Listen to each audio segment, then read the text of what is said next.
चला तर मंडळी, गुड मॉर्निंग. आज सुरुवात झाली सकाळी सकाळी मस्त असं चहानी. त्यानंतर मी पिऊला केवी कट करून दिलं. नंतर आमच्या नाश्त्याची तयारी केली. नाश्त्यामध्ये होतं आज लसणाचे पाल्याची चिले, त्यासोबतच होतं टमॅटो कॅचअप आणि बाकी सगळे कामं करून घेतली.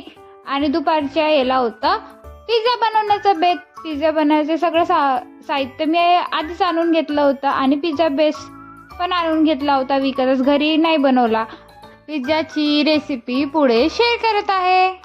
सर्वात आधी मी पिझ्झा बेसला पिझ्झा टॉपिंग लावून घेतली. त्याच्या अगोदर पिझ्झाला पोक करून घेतलं. चम्मचच्या मदतीने पोक करून घेतल्याने त्याची टेस्ट आणखी वाढते आणि प्रॉपर शिजते पण.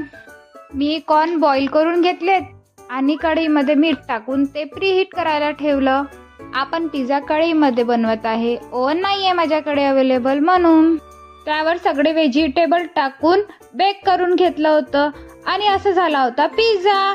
सगळ्यांना कसा वाटला कमेंट करून नक्की सांगा. त्यानंतर पिऊ आणि पिऊचे पप्पा मी सगळ्या मिळून पिझ्झा एन्जॉय केला.